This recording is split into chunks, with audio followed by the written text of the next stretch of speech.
हरे कृष्णा, राधे राधे दोस्तों। कैसे हैं आप सभी लोग। उम्मीद करती हूँ कि आप सभी लोग बहुत अच्छे होंगे, अपने घर में सुरक्षित होंगे। मैं भी ठीक हूँ और आप सभी लोगों का मेरे चैनल इंडियन ब्लॉग विद शिखा में बहुत बहुत स्वागत है। और आज रामनवमी है तो मैं करने जा रही हूँ रामनवमी की पूजा। वही मैं आज आप लोग के साथ शेयर करूँगी। बहुत ही सरल तरीके से मैं करने जा रही हूँ क्योंकि अभी जो समय चल रहा है, इस समय जो है सामान की कायदे से व्यवस्था नहीं हो पा रही है, कुछ मिल भी नहीं रहा है। तो बस जो भी सामान घर में था उसी से मैं छोटी सी पूजा कर रही हूँ। आज जो है रामनवमी है, राम जन्मोत्सव मनाया जाता है बड़े ही धूमधाम से। लेकिन खैर जो भी है, मेरे पास जितना है छोटी सी पूजा कर रही हूँ और वही मैं शेयर कर रही हूँ। तो बस यहाँ पर देखिए, मैंने अपने जो है बाल गोपाल को स्नान आदि करा के यहाँ पर बैठा दिया है और मंदिर की भी पूजा हो चुकी है। और अब हम करेंगे अपने प्रभु की पूजा। तो बस यहाँ पर देखिए, मैंने राम दरबार की जो है फ़ोटो वो लगा दी है। यहाँ पर मैंने गणेश जी को भी स्थापित कर दिया है क्योंकि सर्वप्रथम इन्हीं की पूजा होगी। फूलों का यहाँ पर आसन मैंने दिया है और इसके बाद जो है अब मैं दीपक रख रही हूँ क्योंकि पहले दीपक प्रज्वलित होगा, इसके बाद पूजा होगी। यहाँ पर मैंने धूप बत्ती रख दिया, घंटी रख दिया, लोटे में मैंने यहाँ पर जल भर के रख दिया है। और इस तरह से देखिए हमारे बाल गोपाल बैठ। और अब जो है सर्वप्रथम हम पहले जो है दीपक को स्नान कराएंगे, जल को स्नान कराएंगे, घंटी को स्नान कराएंगे, इनकी पूजा होगी। और इसके बाद जो है सर्वप्रथम गणेश जी की पूजा होगी। तो पहले जो है हमें दीपक की पूजा करनी होती है, दीपक को प्रज्वलित करना होता है। इसके बाद जो है हम घंटी की पूजा करते हैं, फिर जो है कलश की पूजा होती है। तो यहाँ पर मैंने जो है जल भर के अपने प्रभु के लिए रखा है। तो इन लोगों की जब पूजा हो जाती है तब गणेश जी की पूजा होती है, क्योंकि जब दीपक प्रज्वलित हो जाता है और घंटी की पूजा हो जाती है तब हम घंटी बजाते हैं और तब हमारी पूजा शुरू होती है। तो यहाँ पर देखिए कलश मैंने जो है इसमें इस तरह से स्वस्तिक बना दिया है पीले चंदन से, क्योंकि खाली कलश हमें नहीं रखना चाहिए। जब भी हम कलश रखें तो उसमें हमें जो है टीका इस तरह से चंदन वगैरह लगा देना चाहिए, खाली कलश नहीं रखना चाहिए। और यहाँ पर मैं जो है कलश इस तरह से जल भर कर रखी हूँ। तो ये प्रभु के लिए मैंने रखा है। इसे मैंने यहाँ पर इसलिए पान का पत्ता वगैरह मैंने नहीं रखा क्योंकि ये जल मैं भगवान के पास मंदिर में रख रही हूँ। यहाँ पर देखिए मैंने जो है दीपक प्रज्वलित कर दिया, धूप भी मैं जला कर इस तरह से रख दे रही हूँ। और इसके बाद हमारी घंटी की भी पूजा हो जाएगी। तो इस तरह से जो है सर्वप्रथम पहले हमें इन सारी चीज़ों की पूजा करनी होती है। पृथ्वी की पूजा करनी होती है और आचमनी सर्वप्रथम पहले हम आचमनी करते हैं। इस तरह से इन सारी चीज़ों की पूजा हो जाती है, तब हम जो है अपनी पूजा शुरू करते हैं। तो ये देखिए मेरी घंटी की भी पूजा हो गई, मैंने घंटी इस तरह से बजा दिया है। और अब हम करेंगे सर्वप्रथम गणेश जी की पूजा। तो इन्हें स्नान आदि कराएंगे, पंचामृत से स्नान हो सके तो कराएं। तो इस समय मैं केवल जल से स्नान करा रही हूँ। और इस तरह से स्नान कराने के बाद इन्हें मैं वस्त्र रूपी मौली अर्पित करूँगी, अक्षत चढ़ाऊँगी और इस तरह से पीला सिंदूर लगाऊँगी। और इस तरह से जैसे होती है गणेश जी की पूजा वैसे ही होती है, क्योंकि हर पूजा में सर्वप्रथम इनकी पूजा पहले की जाती है, इसके बाद हम अपनी पूजा तब करते हैं जिनकी भी पूजा करनी होती है उनकी। तो यहाँ पर देखिए मैंने अक्षत चढ़ा दिया, पीला सिंदूर लगाया, इस तरह से फूल अर्पित कर रही हूँ मैं। और इसके बाद जो है यहाँ पर आप दूर्वा भी चढ़ा सकते हैं। और इसके बाद जो है इनको आप भोग लगाएं, तो भोग में कुछ इनको फल ज़रूर से रखें। और इसके बाद यहाँ पर देखिए मैंने इनको इस तरह से फल रख दिया है। और इस तरह से हमारी जो है सर्वप्रथम गणेश जी की पूजा हो चुकी है। तो अब हम इन्हें धूप दीप दिखाएंगे। तो ये देखिए यहाँ पर जो है मैं इनको इस तरह से घंटी बजाकर इनकी पूजा कर ले रही हूँ। तो यहाँ पर हमारी जो है गणेश जी की पूजा हो जाती है समाप्त। और अब हम अपने जो है प्रभु की पूजा करेंगे, उनको जो है इस तरह से प्रणाम करेंगे और भगवान का आवाहन करेंगे। और इसके बाद अब जो है हम करेंगे अपने रामचंद्र जी की पूजा।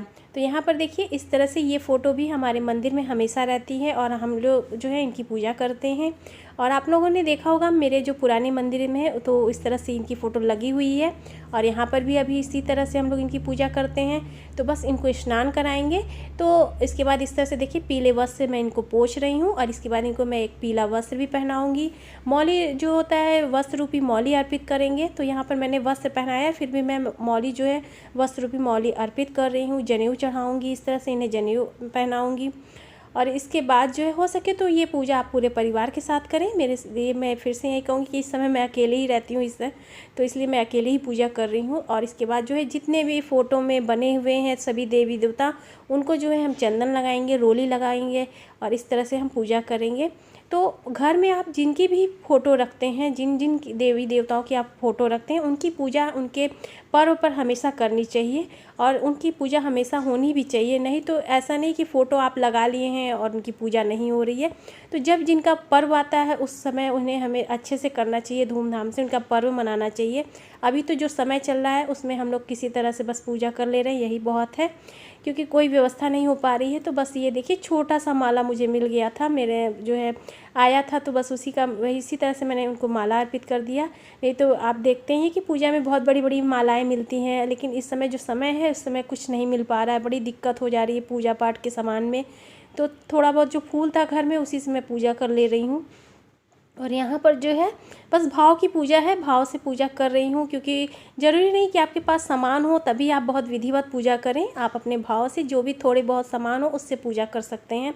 इसके बाद मैंने यहाँ इत्र चढ़ाया है प्रभु को, इस तरह से कॉटन में लगा के इत्र मैंने सभी जगह पे चढ़ा दिया है। और इसके बाद अब जो है मैं भोग अर्पित कर रही हूँ।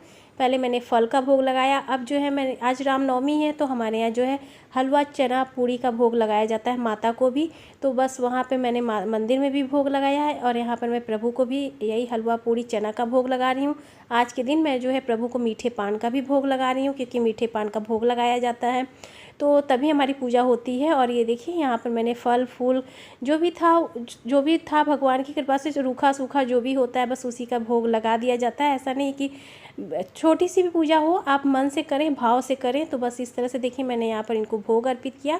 रामनवमी है, हलवा पूड़ी चना का भोग मैंने लगाया। इसके बाद जल से मैंने उनको आचमनी कर दी है और इसके बाद आरती कर रही हूँ। सबसे पहले गणेश जी की आरती होती है, इसके बाद जो है रामचंद्र जी की आरती होगी, बाल गोपाल की आरती आप कर सकते हैं, क्योंकि आज के दिन जो है बाल गोपाल की भी पूजा होती है। इन्हीं का तो रूप है सब, तो बस एक ही रूप है। ये देखिए यहाँ हमारे बाल गोपाल बैठे हैं तो मैं इनकी भी आरती कर रही हूँ। और इस तरह से हमारी जो है आरती हो जाएगी और पूजा हो जाएगी। इसके बाद देखिए यहाँ पर मैं इस तरह से आरती ठंडा कर रही हूँ और इसके बाद जो है अपने सभी देवी देवताओं को आरती में दिखा दूँगी। बहुत ही सरल तरीके से इनकी पूजा होती है, आप कर सकते हैं घर में। और जो भी मैं फिर से कहूँगी कि जो भी आप फ़ोटो वगैरह जिन देवी देवताओं की रखती हैं उनकी पूजा आप ज़रूर से करें। तो ये देखिए छोटी सी पूजा मैंने कुछ इस तरह से की है रामनवमी की। तो कैसी लगी आप लोगों को मेरी पूजा, ये ज़रूर से मुझे कमेंट सेक्शन में बताइएगा। और यहाँ पर देखिए भोग में मैंने चना पूड़ी हलवा लगाया है और आलू की सब्ज़ी है, साथ में फल में मैंने केले और अंगूर रखा है, मीठे पान का भोग मैंने लगाया है। और यहाँ पर देखिए कुछ इस तरह से हमारा जो है पूजा हो चुका है। हमारे प्रभु भी कुछ इस तरह से लग रहे हैं, बहुत ही सुंदर लग रहे हैं। थोड़े में ही था, जो भी छोटा सा माला था वो मैंने चढ़ाया। और यहाँ पर मैंने एक पूजा और की है, ये हमारे रामचरितमानस है तो इनकी भी पूजा आज की जाती है। जो भी आप किताब रखते हो, रामायण रखते हो, उनकी पूजा ज़रूर करें। आज के दिन से आप रामायण पढ़ना भी शुरू कर सकते हैं। आप चाहे तो 1 महीने में, 11 दिन में, 21 दिन में, जब चाहे तब आप रामायण का पाठ पूरा कर सकते हैं। तो आज के दिन से आप रामायण भी पढ़ना शुरू कर सकते हैं। तो बस इनकी भी देखिए विधि विधान से मैंने पूजा की है। कैमरे में नहीं रिकॉर्ड हुआ, बस मैंने इनको धूप दीप दिखाया, स्नान आदि कराया, तो बस छोटी सी पूजा थी।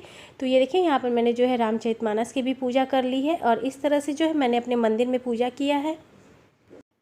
और बस इस तरह से जो है मैंने रामनवमी की पूजा की है। ज़रूरी नहीं है कि बहुत सारा सामान हो, बहुत सारी पूजा की व्यवस्था हो तभी हम पूजा करें। छोटी से छोटी व्यवस्था हो, छोटे से छोटी भी पूजा हम कर सकते हैं अपने घर में। पूजा भाव से की जाती है, सामग्री से नहीं। तो बस जितना आपकी श्रद्धा हो, जितनी आपकी भक्ति हो, आप पूजा ज़रूर करें, अपने इष्ट की आराधना करें। और ये देखिए हमारे बाल गोपाल बैठे हैं, बहुत ही प्यारे लग रहे हैं। तो बस उम्मीद करती हूँ कि आप लोगों को मेरा आज का जो है रामनवमी का पूजा अच्छा लगा हो। तो प्लीज़ वीडियो को लाइक करिएगा, ज़्यादा से ज़्यादा शेयर कीजिएगा। चैनल पर मेरे नए हैं तो मेरे चैनल को भी सब्सक्राइब कीजिएगा। मैं मिलूंगी आपको एक नए से वीडियो के साथ, तब तक के लिए जय श्री कृष्ण।